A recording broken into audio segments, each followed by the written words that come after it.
Hi, welcome back to another episode of Calm is Hot. I'm Jade. My pronouns are she, hers, and we have a special guest joining us. Would you like to introduce yourself? Hi, everyone. My name is Marissa Chavez. My pronouns are they and she. I like a mix of both. I'm really excited to be here today. So thanks for the invite, Jade. Awesome. Thank you for being willing to be a part of this. Of course. Yeah. Before we dive in, now we know each other from college, right? Yes, Oh my gosh. This is like throwback. definitely. And I think that we both know Dr. Jeannie Clifford. Yep. The one and only Dr. Clifford. Yeah. If anyone ever has ever met Dr. Jeannie Clifford of psychology, like, whoa. Right. Uh, She is such a blessing. Definitely blessed my life. So really happy to have known her and made a connection with you through her. yeah. I mean, same, same. And you are a blessing in the world. I appreciate that. You as well. Thanks. Before we dive into the more serious stuff, the research, I'm interested in knowing what is something you're doing to experience joy? That's a really difficult question. The past few years have been really, really hard. And I think it's taken a lot more energy for me to find those things that bring me joy. Something that does bring me joy is just spending time with my partner, my cat, finding those little moments where I can just breathe and like not be focused on the news and doom scrolling because I love to doom scroll. I do my best to like unplug in those ways and plug into video games. So in the last 2 years, I've really gotten into my Nintendo Switch and been finding joys in Animal Crossing, doing things like that to just, keep my mental health in a good space. I love that. It's important. Taking the breaks. Doom scrolling is just like, it's the worst. Yeah. And the best. I mean, I'm addicted to it sometimes. I'm just like, Mhm. all these horrible things happening and I have to learn more. And there's just always so much more to learn. And yeah, I just get caught in that like, what else is going on? Yeah. Yeah. I'm very grateful that you've realized kind of how to pull away from that and find the moments of joy in other forms and other experiences. So thank you for sharing that. Of course. Yes. Now, the reason you are here with us today is to talk about some of the research that you've done. This is actually published research, right? Yes. Kind of a big deal. Yeah, yeah, kind of a big deal for sure. I mean, if you're into the whole, like hierarchy of academia, right? Because there's that aspect of it as well. Research kind of being inaccessible for most folks. And for myself, coming from low income, first generation background, these are things that I didn't know would be a possibility for me. So to be able to be published, and in 2020, I had two publications, which is a big deal. It's somewhere I never thought I'd see myself. It's pretty exciting, but I also have to recognize like the privilege that it is to have done something like that. Mean, yes, recognition of privilege, but also a moment to celebrate because you are who you are and you have accomplished this. And academia, as you and I both know, is a very particular place. It is very inaccessible to a lot of people. It's very gatekeeping, Hmm. and it is really hard to sometimes succeed, excel, and even get published. And the fact that you had two publications come out, Yeah. I'm going to say you get to celebrate. Thank you. Yeah, I have to, remind myself to celebrate those things as well. Yeah. Yes, yes, yes, yes. Now, people are probably wondering, what did you publish? So let's dive in. Tell us a little bit about what the first publication. Yeah. So the first one I did, it's called Resist. So it's student activists and their experiences partnering with faculty and staff. So this was born from a homework assignment in my master's program. And yeah, it's really wild. So I guess like some background on me first, like how this all came about. I was a community organizer in the Central Valley of California, and I had a lot of experience with student activists, myself being one. And when I was partnering with faculty and staff, I had a lot of good experiences. I had some negative experiences.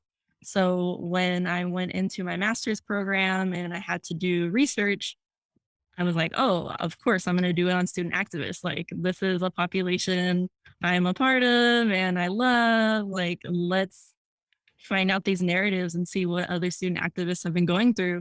So that's where the idea was born from, and my passion for activism as well. And I had a wonderful opportunity. I interviewed 8 participants, got their narratives, and came up with some findings. So, do you want me to get into that now, or do you want to go with more questions? Thank you for giving us like the background and your motivations as to how you got into this. So you interview 8 student activists. Mhm. Now, how do you define activist? What is an activist to you in the context of your research? Yeah, so I purposefully didn't have a definition for activist. I wanted folks to self-identify because the word activist is so loaded, and a lot of people think like you have to do some grand gesture, you have to be physically active, but we know that that's not accessible for everyone too, and you don't need to be physically active to be an activist. There's so many passive forms of activism, especially now, and we need to think about people's safety when we're talking about activism and who can really be out in the streets marching and this like what we typically perceive as activism, right? And so that's not accessible or possible for most people. So I wanted folks to be able to self-identify. So for the purpose of my research, I didn't have a definition. It was, if you saw yourself as an activist, I'm going to believe you and let's talk about what your experience was. I am obsessed with that response. Like, are you kidding me? It is so refreshing for you to hold a perspective that acknowledges that activism has absolutely become this like super, super stereotypical like performance, right? Of like being an activist means you have to go in the street and hold protests and do certain, like perform in a certain way. All of life is a performance. But basically, your response allows room for people of different abilities, different levels of people and their safety, their access.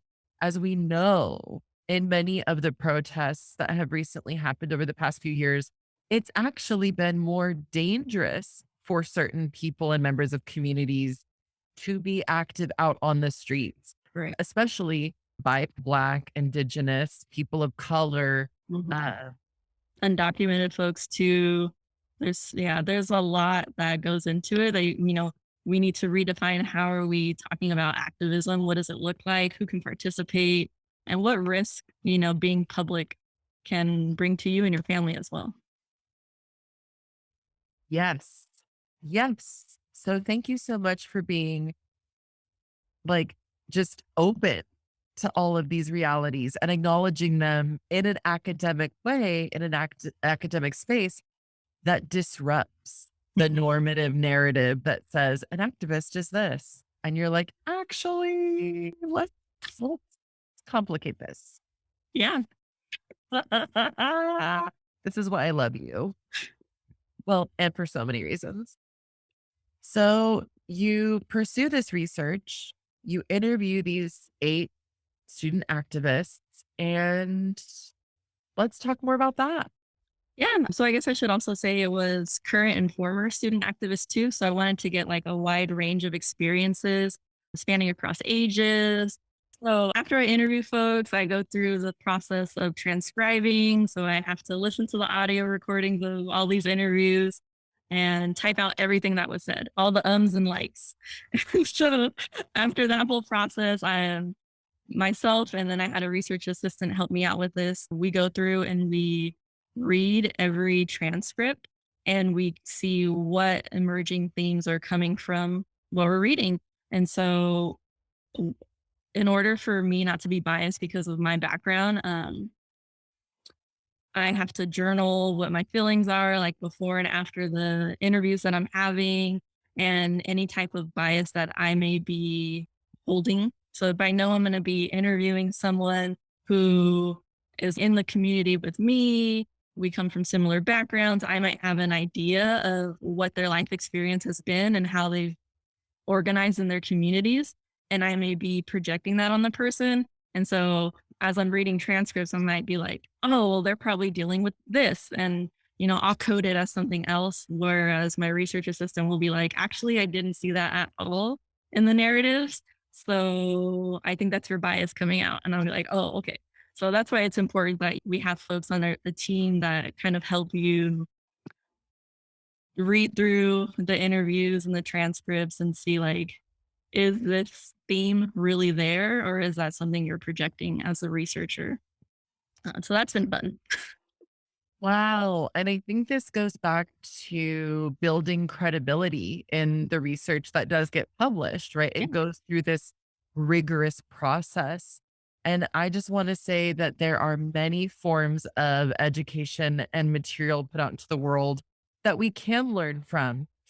But one of the distinctions that I appreciate about this process is that it does allow space for this self reflection and accountability. Mhm. Yeah. Okay. Now tell us about the findings. Yes, all the good stuff, right? We skip through all the literature review that nobody wants to read for their homework assignment, and we get right down to the end, the findings and the conclusions. So our themes were students felt a lack of support from administration. Students felt a lack of community or they were seeking community. So oftentimes we know in this research specifically, the majority of my students were underrepresented students. They were queer and trans, students of color. So, and I think that also speaks to who I am and the types of participants I was able to get just based off my own identities. Like, you know, we kind of gravitate towards people who share liked backgrounds.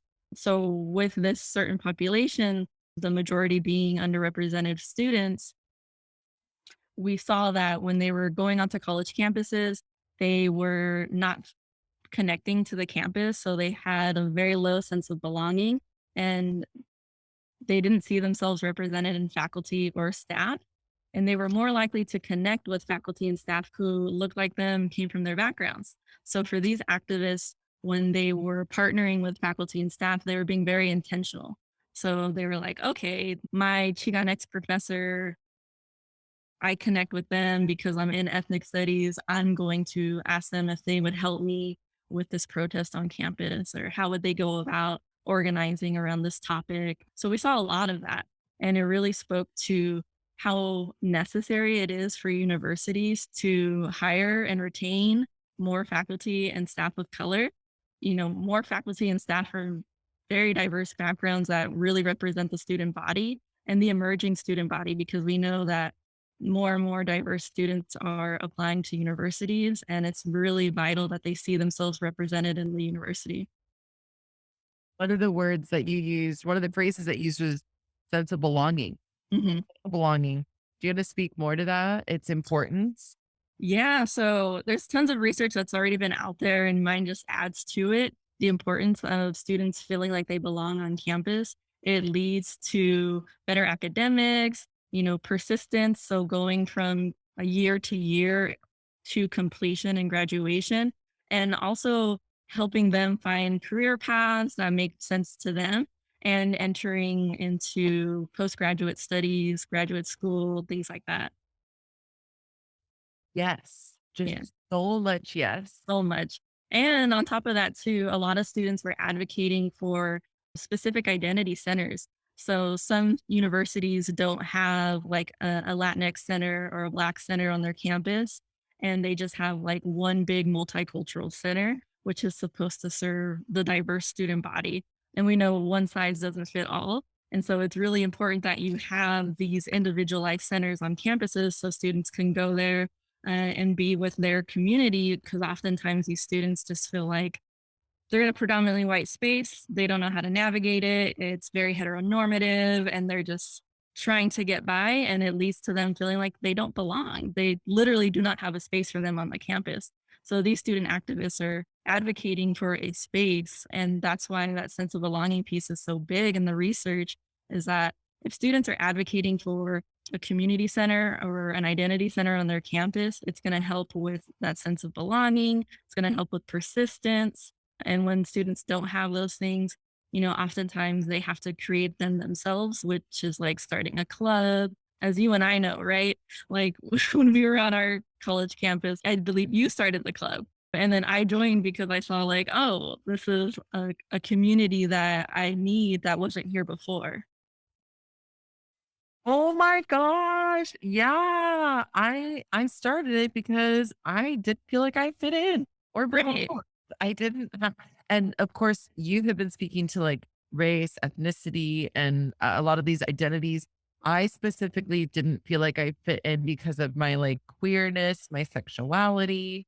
And so that's when I got together with Dr. Jeannie Clifford because she was open in Mhm. class, right? She was a professor who was open in class about sexuality being fluid. And so I felt safe with her, sent her an email. It's like, hey, would you be a club advisor? and, and then I got to meet you through that. Like the full circle of this is just like really truthfully, like you and I are living proof of how life changing it can be for students to just feel like they have a sense of community and belonging. Mhm. Yeah. Wow. Yeah. And what you said too about Dr. Clifford showing just like being open-minded, right? Like the bare minimum of like, oh yeah, there's a wide spectrum of sexualities. Things are fluid. It's like, oh my goodness. In the research, a lot of students were saying the same thing as well.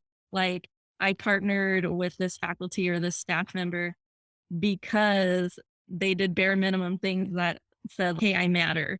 It's like, whoa, this is mind blowing. We need to hire more people like this so more students can feel like they have someone they can rely on and, create spaces for themselves and have allies on campus. You want to speak more? Because I just shared about me and Dr. Clifford. Do Mhm. you want to share more about you and your experience with the professor who you mentioned earlier, where you felt a sense of belonging in the class? So this is just like what I'm finding in the research, what folks are telling me. My own experiences, my goodness. Yeah, because I just shared.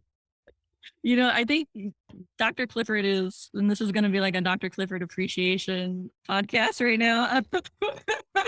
I think she also was one person who, and coming from our like conservative area where nobody talked about anything that was not Christian, right? Or like of the faith. And it was just very interesting. But having her being so open about her own familial experiences and yeah, just a real advocate in the classroom. Even just saying that she was a feminist was mind blowing at the time and like very taboo that people didn't do, especially your professors. So she just like pushed boundaries in those ways and really made you feel like you were welcomed and she knew your name, which was really bizarre for me. She really proved to me like that there were allies in academia and she helped me as a first gen student also navigate what higher education could look like because I was applying to transfer. And when I did transfer, I don't think I ever connected with a faculty after that. It wasn't until after my undergraduate career, after I graduated, I took a 6-year break and then went and got my master's. And that was when I really started to connect with faculty again. And in doing like this homework assignment that turned into this published research, it was the faculty encouraging me, like, hey, you have some novel ideas here. You should really push this further than an assignment. And when they told me that, I was like, what are you talking about? I didn't think I was a good writer. Honestly, I had a lot of like imposter syndrome. Why am I in a master's program? How did I get in? All of these things. And my faculty were just like, what are you talking about? Like, you deserve to be here. You're top of the class. And the whole time I'm just like in disbelief. I don't think what I'm writing is worthy of a publication. And they're like, no, it is like you need to believe in yourself. And so they really pushed me to get to this point to where, yeah, I had 2 publications in 1 year and I'm working on more right now. So Oh my gosh, yes. And just very quickly going back to the beginning of what you shared, we probably didn't mention you and I started at community college. yeah. So we were even in a completely different space than a traditional 4-year university. I'm so excited that you had the trajectory that you did where you started, continued, got your degree. Do you feel like the payoff was worth it? I'm sure it was challenging in the moment to be like, do I really belong here? Am I really supposed to be here? Because imposter syndrome is powerful. But at some point, it must have not just because of the publications, but I'm wondering if you have felt you made the right decision. Yeah, and I think I go back and forth on that a lot too, just because it was expensive. I had to take out loans. And again, I'm still navigating this as a first gen student. So explaining to my parents that I'm actually not done with school. I'm going to go back after, working full time for 6 years. And they were just like, why? You have a good job.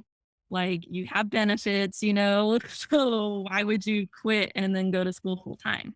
So that was another conversation that I had to navigate and figure out like, okay, I think this is going to pay off. So I gambled on that piece of I'm going to quit my full time job and go get a master's and hope that it would pay off because no one in my family had done that before. And so I didn't really know if it was going to pay off. Also, getting a master's in higher education is not getting a master's in engineering, right? So the pay rate's not there. So those are other things that I had to consider. I love being in higher education. And I know that it's not going to sustain a bougie lifestyle. And I have to be okay with that because being in a helping profession is where I find fulfillment. So, in the end, it was worth it. It was expensive and still waiting on that student loan forgiveness. Uh, but we'll see where that takes us. Not holding out hope. But yeah, the whole experience was a lot. I went through a lot of personal changes and growth in just the 2 years that I was in the program. But it definitely like showed me that I was where I was supposed to be. And I was able to meet so many new people who had very similar experiences to myself. And I was also able to connect with a lot of students. So I went to a predominantly white institution, and the work that I was doing while I was going to grad school was specifically working with marginalized students who were majoring in business. And so all the students I were working with were students of color, low income students. And so that also pushed me to do a lot of research into that sense of belonging piece and why it's so important that we have cultural centers on campus. We have faculty and staff who are understanding and aware and aren't perpetuating stereotypes in the classroom and just really being able to help especially marginalized students transition into college and to be persistent and to complete. Whoa. Right. I mean, I did ask you, to be fair, a very loaded question. It was very personal. And I feel like you brought so many points that I want to jump off from. One being going back to family, Mhm. first generation college student, family okay now with the Oh, decision?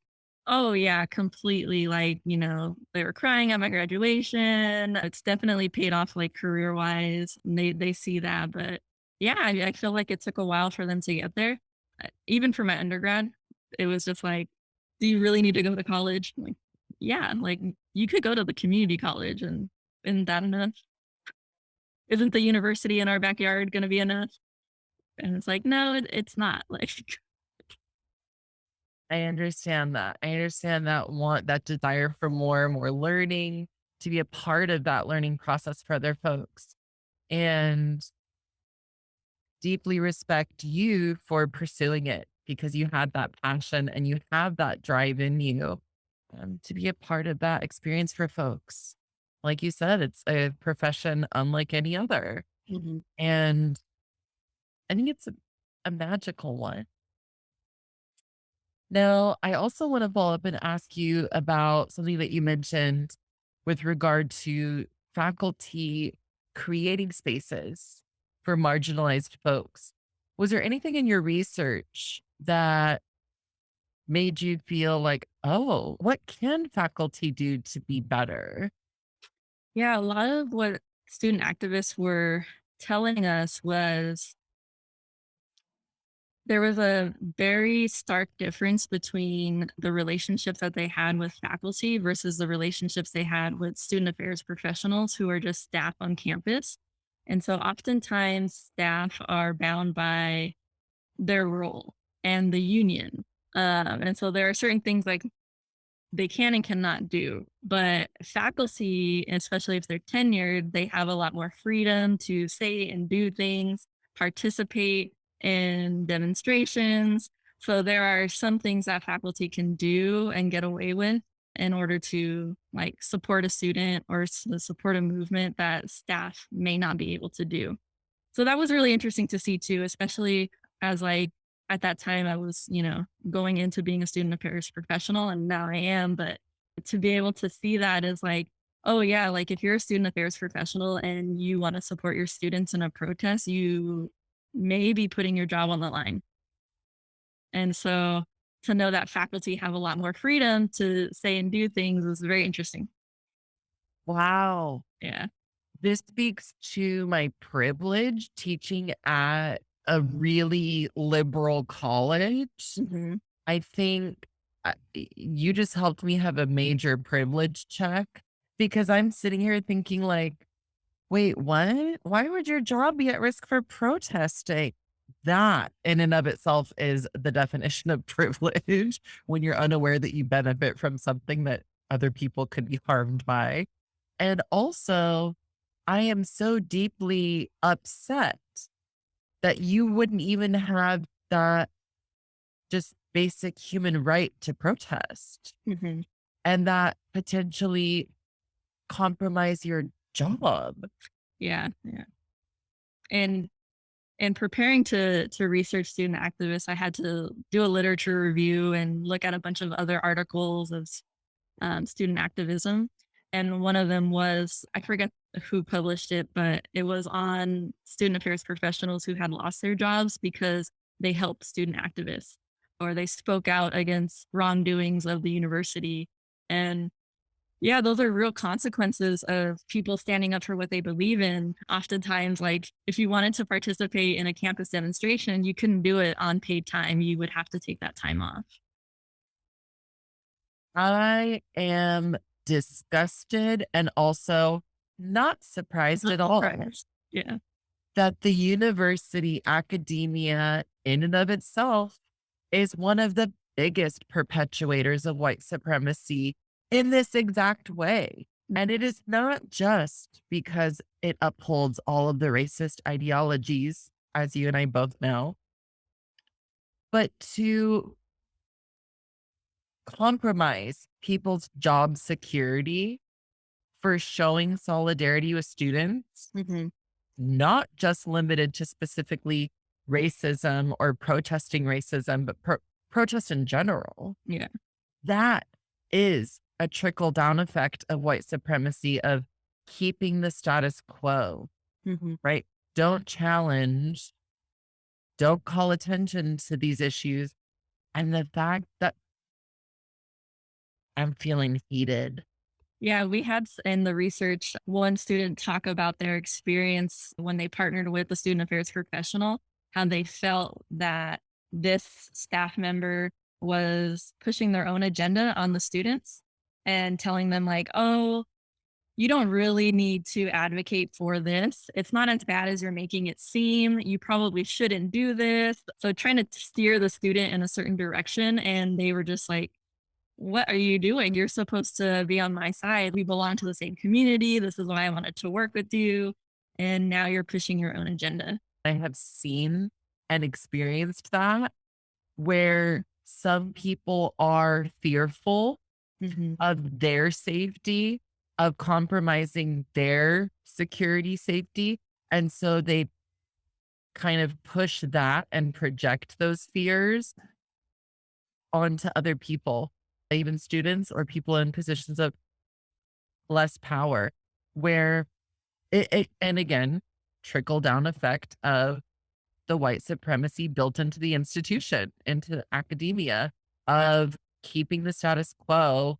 So people, even marginalized people, if we get into positions of power, Yeah. right? Those are the mechanisms that keep us quiet.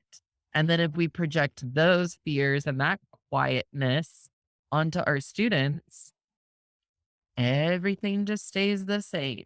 That's why we gotta be loud. Yeah. That's why we gotta disrupt spaces, right?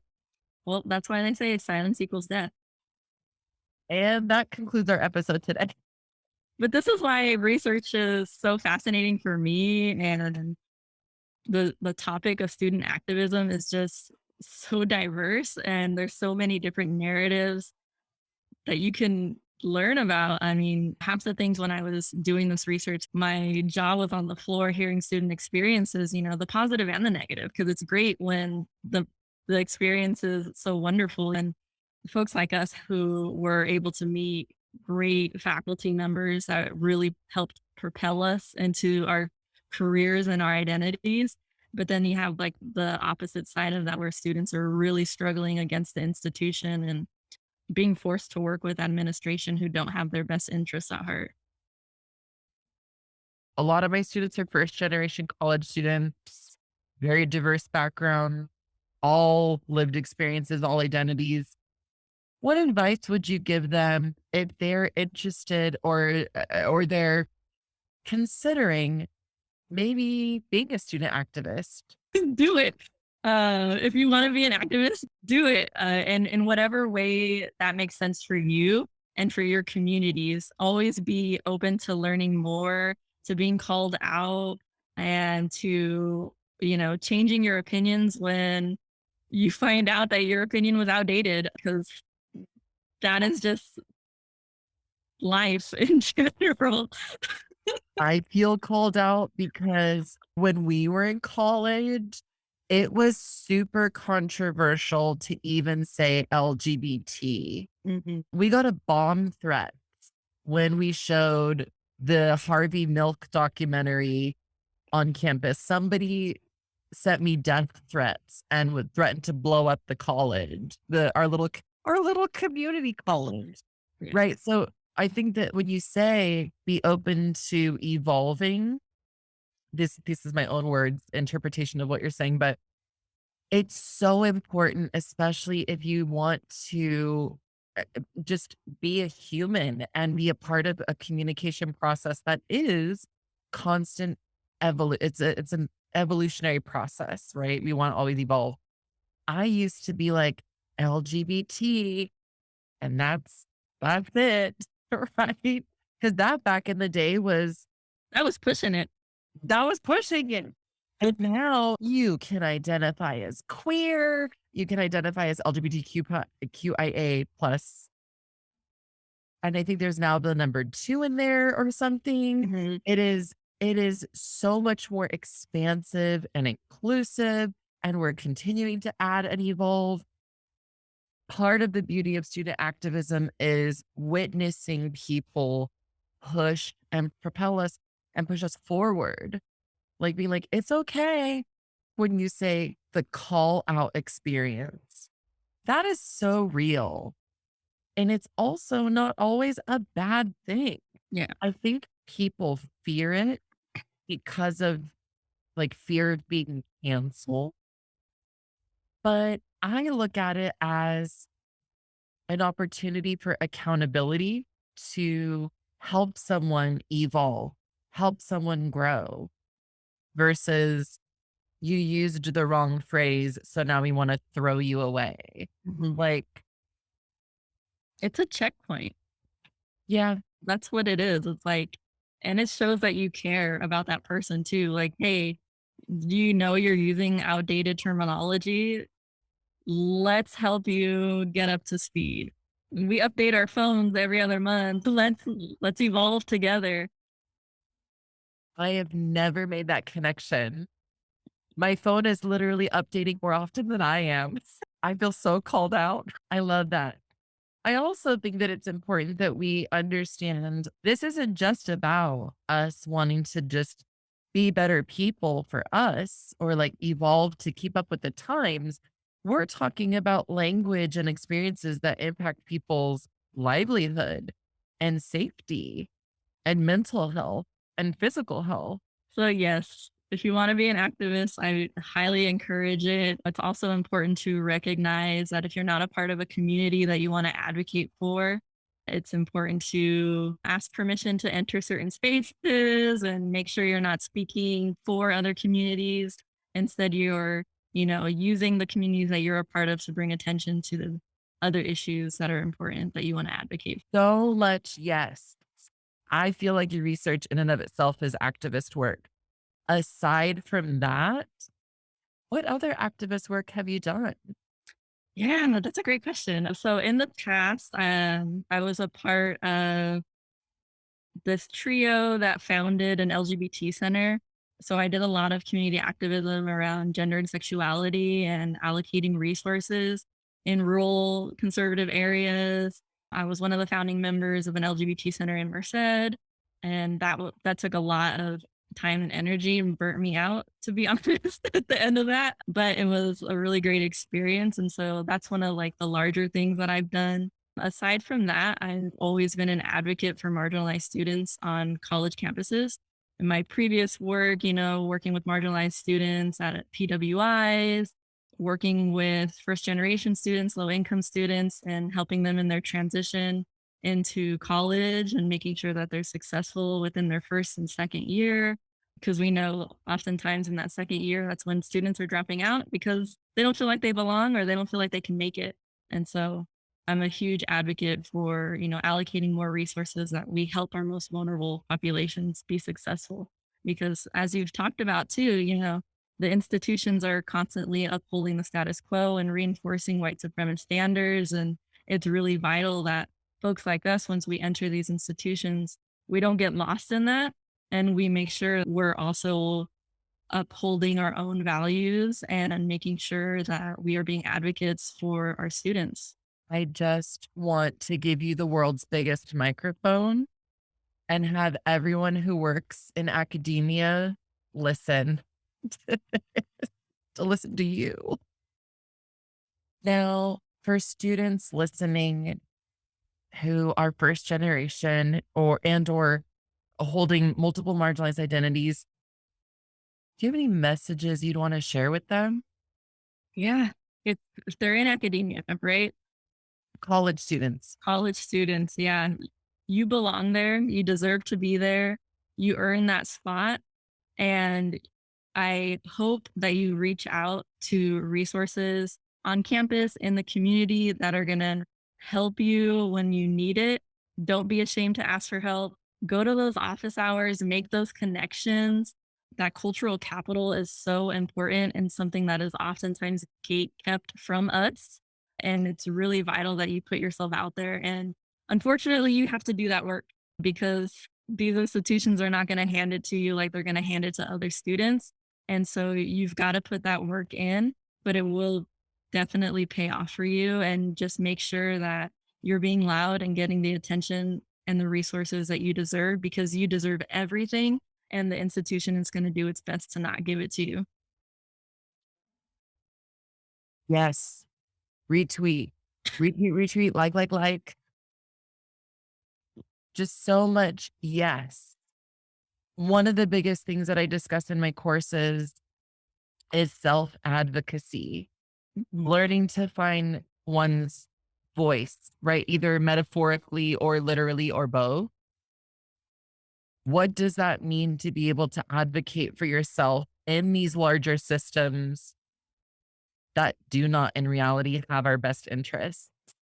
And that's hard. It Yeah. can feel really hard taking on these really large systems. It can feel very isolating and frustrating and discouraging. And you speaking to that truth of that reality of that experience, and also offering this message of hope and encouragement and love and reminding folks that they belong is so important and powerful. Thank Well, you. students are powerful, and they're the ones who give me hope, which is why I love working in education. Is like I love seeing these new generations come up, and they really do inspire me, and that's why I'm such a huge advocate. It's like we need more of these folks to be entering into these spaces and to disrupt the status quo. Yeah. Yes, yes, yes. So much yes. We've covered a little bit, quite a bit of your research about you, who you are. A lot of really powerful things have been discussed and covered. What's one thing you want to add? Something we may have missed? Maybe something you want to go back and clarify, expand on? Yeah, one thing I will say is that oftentimes the advocacy and in the research too, a lot of the students said, and I've experienced myself, you get burnt out because you put so much of yourself into whatever it is that you're advocating for that oftentimes you'll neglect your schoolwork, right? You'll neglect your work, your health. That was something that I neglected was my health, and I missed a lot of meals because I was like, I have to be at this meeting, I have to go to city council, I have to do X, Y, and Z, get this funding. It was always grind, grind, grind, and I ground myself. So it's important that you're making sure that you're taking care of yourself, and not that way of like, oh, self-care that everyone pushes and that toxic positivity type of situation. It's more so of recognizing when you are doing too much and that you don't have to do everything. And that's something that I wish I would have known, was that I didn't have to do everything. I didn't need to be the face. I could delegate and rely on others, and I could take a break because I deserved a break and not feel guilty for it, even when I had community members guilting me. When I stepped down from doing the outward facing advocacy work, a lot of community members tried to guilt me and be like, oh, you said X, Y, and Z, and now you're not doing it. And it was like, okay, I need to focus on myself and like tune everyone else out.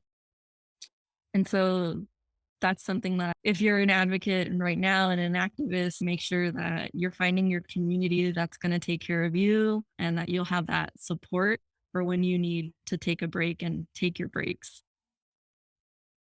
Yes, so much yes.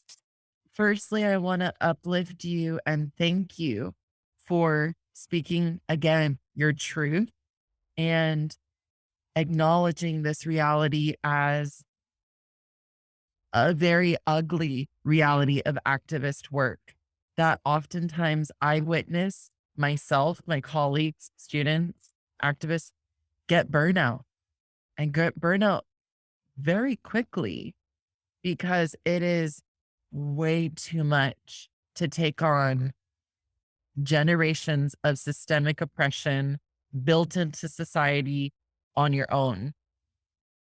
That's a lot. That's a lot to take on.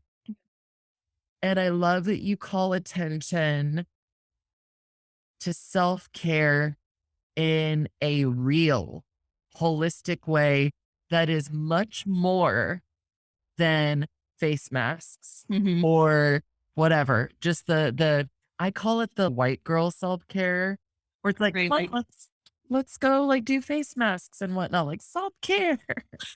Like, that stuff is cool, but also sometimes you need to do self-care by setting boundaries, Yeah. protecting your energy. Do you wanna speak a little more to setting boundaries? Yeah, I think that's a huge learning curve for most people, especially myself from like an immigrant family, that first gen family, and um, so someone from those backgrounds, and in my own experiences, setting boundaries has been difficult, especially with family members, which is why like I gave so much of myself to being an activist and to my community. And when I was burnt out and had to take my breaks, that's also because I didn't have those boundaries set for myself. And that's also why community members felt like they could talk to me the way that they did and try to guilt me into doing things, was because they expected me to do everything because I was already doing everything. And then when I put the brakes on that, it was like, whoa, you've never set a boundary before. So why now? But yeah, setting boundaries is really important and managing your time well and making sure that you're carving out time for yourself every day and not skipping your meals. Wow. Yes, yes. Nourishment, eating, saying no, Yeah. protecting your time, protecting your energy.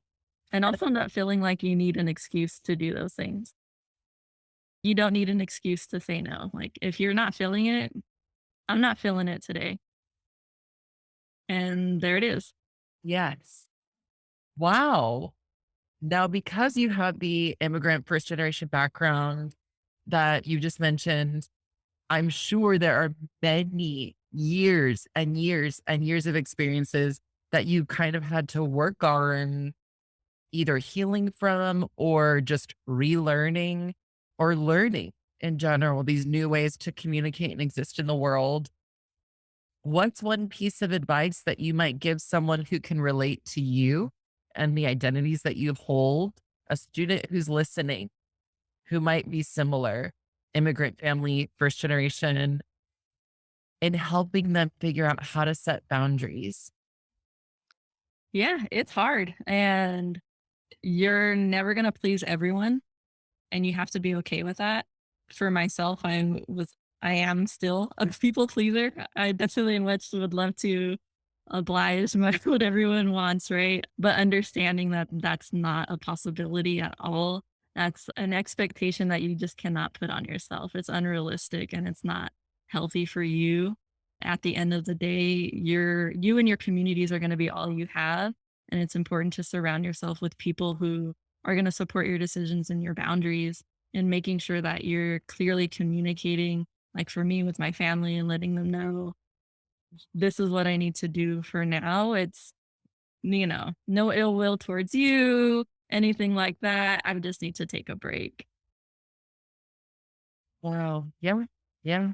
Thank you. Thank you. And What oftentimes folks don't hear you when you say those things either, but that's on them and not on you. All you can do is say your piece and how others interpret it. We can't control that. I have absolutely experienced that. Yes. Yep. That is a very real. I'm just so grateful for you speaking so much truth. Thank you. Thank you. Coming to a close, any final thought you either want to expand on or just general advice for first gen college students? I said a lot, so I don't know. I think I'm good for now. You did. Like, what the heck? I mean, I will always try to push for more from people. And I feel like you just established a boundary. I am seriously, jokes aside, so grateful for you.